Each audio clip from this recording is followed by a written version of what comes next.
limbs and branches everywhere. This time I lost, I'd say, half the tree. Booking a tree removal crew is the hottest ticket in town after this weekend's snowstorm. I found out today that they had 250 calls. Busy.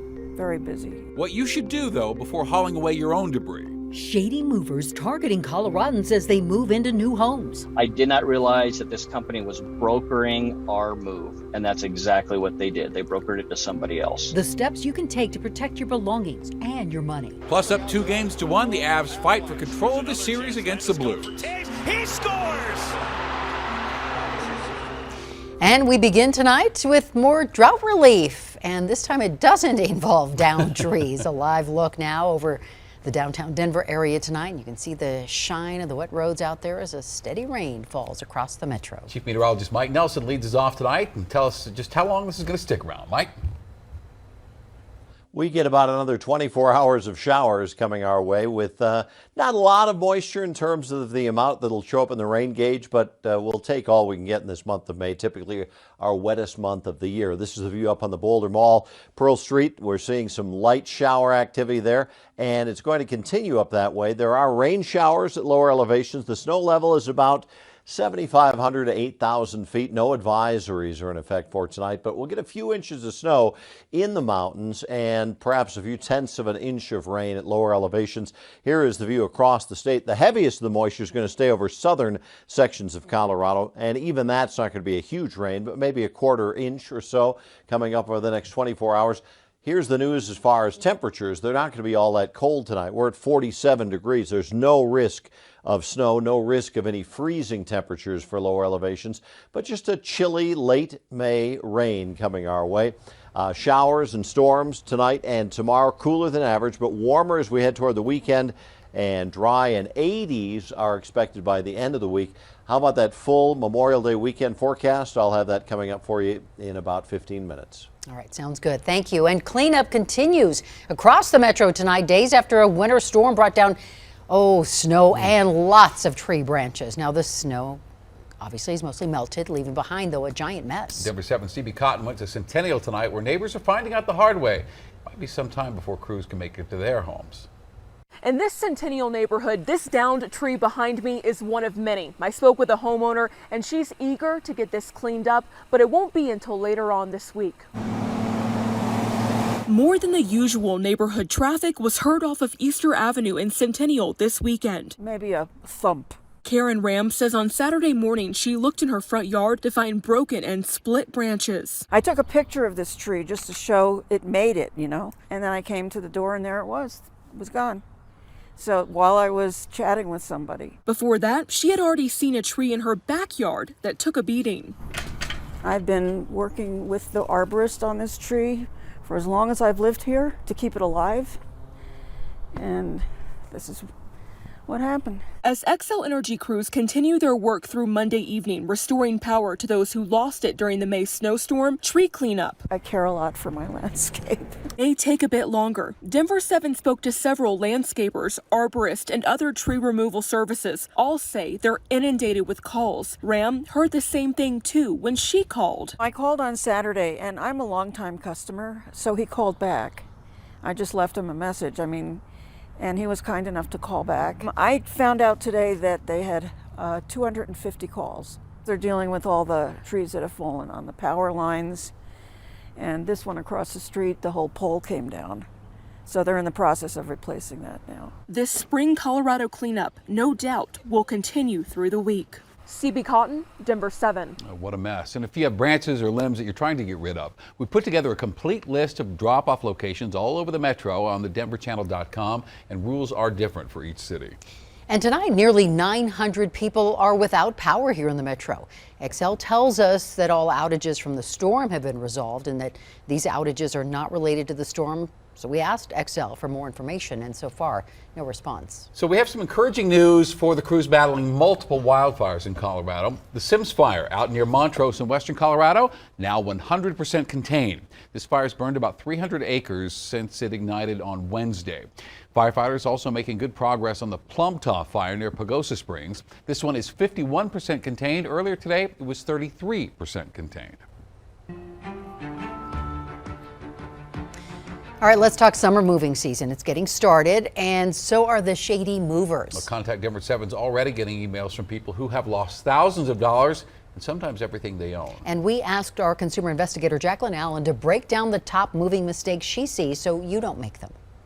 I'm going to be straight with you. There is maximum shadiness in the mostly unregulated moving industry and minimum protection for you and your stuff. So let me walk you through what people do wrong so you can get it right. It's just heartbreaking. Brett Freegon graciously agreed to be our what not to do example, starting with hiring his mover. I actually found Mile High Van Lines, which interested me because I'm a big fan of Denver. I grew up with John Elway and the Broncos. So, I mean, go Broncos, yes, but this is not how you find a reputable mover. I just thought, what the heck? They looked pretty good. Moving mistake number one, not doing your research. The BBB shows this company has an F rating, an alert, dozens of complaints. On protectyourmove.gov, again, multiple complaints. I'm Jacqueline Allen, I'm with Denver 7. If you look for a physical location, Mile High Van Lines is supposedly in this nondescript warehouse in North Denver we went to check out. We're at the office now. Is there someone here who can talk to us? I don't think so. They used to rent a place from us, but I think they moved out. Bringing me to moving mistake number two. Too good to be true. Take it from Colorado's top cop, Attorney General Phil Weiser. You may look for a deal, and that's what gets people in trouble. Time for a red flag roundup. A low estimate, sight unseen, over the phone or online. A large deposit required before the move. And a claim that you have more belongings than estimated on moving day. We were just dumbfounded. That's what happened to Brett. This $14,000 estimate ballooned when the movers arrived, adding an extra $8,000. And they said, well, if you read the fine print, of course, on the estimate, you know, it shows that it could change. And I understand that estimates change, and I was willing to pay 5-10% over, but this was 50% over what the original estimate was. Moving mistake number three. Don't just get it in writing, read the fine print. Your contract should have delivery dates and consequences for damage or late delivery. When Brett tried to fight the charge, he discovered moving mistake number four, the broker blunder. And that's exactly what they did. They brokered it to somebody else. And then you really have no recourse at all because there's too many players involved here. I hate to say it, his story is not even that bad. I've been reporting for years on one Colorado company, H&M Movers, repeatedly accused of holding people's items hostage for months, demanding more money. Does Colorado need stronger laws to protect people from moving scams? We're going to continue to look at whether our laws are providing sufficient consequences. Until then, friends, we are on our own. Moving is the Wild West. You're not protected, so you have to protect yourself with knowledge. For Contact Denver 7, I'm Jacqueline Allen. All right, tough lessons learned. Good stuff, though, Jacqueline. And if you think you have been a victim of a moving scam, maybe you know somebody else who has. Contact Denver 7 would like to hear from you. You can reach out by calling that number on your screen or send us an email, contact7@thedenverchannel.com. Public safety taking center stage in Aurora tonight. This evening, the City Council voted to adopt the strategic plan for a youth violence prevention program. Council also approved an additional $1.5 million in funding for its safety and security grant program, bringing the total to $4.5 million. Business owners will now be able to apply for a $20,000 grant to boost security and buy things like alarms, lights, and cameras. And before that vote, Aurora City leaders found themselves taking heat from residents. Earlier today, Mayor Mike Hoffman called out council members Juan Marcano and Crystal Murillo for using taxpayer funds to attend a conference in Paris, France. Well, during public comment tonight, one speaker blasted Kaufman for focusing on the council members' actions instead of issues like youth violence. It disappoints me because the children in my community continue to be impacted by the violence, and yet you're focusing on things that are not creating safety in our community. And I wish you would do that. Later on, another speaker called out Marcano and Murillo for traveling on the taxpayer dime while Coloradans struggled to pay bills. There are many people that live in Aurora that do not have the capability to pay gas. They don't even have the ability to pay for rent and so forth.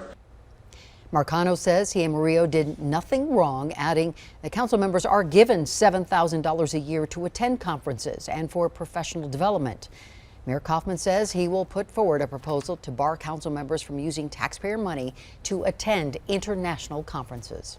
Dealing cocaine and selling booze to minors. 2 bars in Denver could be losing their licenses. Today, the Department of Excise and License issued an order to show cause to Sancho's Broken Arrow on East Colfax and So Many Roads, 1 West 1st Avenue. According to police, undercover investigators witnessed employees at both bars selling cocaine, serving alcohol to underage customers, and committing some other violations.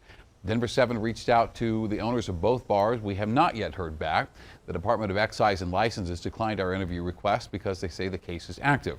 So an order to show cause requires a business to explain to the city why its license should not be suspended or revoked. So hearings for both these businesses are scheduled for June 21st. Take a look at this. Former Broncos player charged with assault for fighting with a United Airlines employee. Video from this has gone viral today. It shows Brendan Langley exchanging jabs with this worker at Newark Airport in New Jersey. So it's not clear right now what led up to the fight, but according to TMZ, that United employee has been fired. Langley played cornerback for the Broncos from 2017 to 18, registering a total of 6 tackles. It is game 4 of the second round of the NHL playoffs for the Avalanche, and tonight the Avs are looking to take a commanding 3-1 lead against the Blues. We were at McGregor Square this evening, where Avs fans were hoping to see the team take its next step towards a first Western Conference Finals appearance since 2002. I'm feeling pretty confident. I don't know, being up 2-1 is just a good feeling overall. I'm excited to see how the rest of the series goes. I'm excited. It's my life, my whole life I've been an Avs fan. Just kind of watching for the last 20 years, waiting for my time at least in my life to watch us win a Stanley Cup. So we'll see. Yeah, looking good. Lionel will have highlights from Game 4 coming up in sports. Game 5 at Ball Arena is set for Wednesday night. And a big storyline heading into tonight's game have been threats targeting Avs center Nazem Kadri. Kadri was involved in a collision that injured Blues goaltender Jordan Binnington during the first period of Game 3 on Saturday. There was no penalty. The Avs went on to win 5-2. Well, the Avs say they are working with St. Louis police regarding the threats. Snow for the mountains, rain on the plains for now, but the weekend forecast looks great. School's almost out, meaning many kids will have to fend for themselves for lunch every day. You can help make sure your child has a meal each day this summer. And a summertime favorite just days away from opening for the season.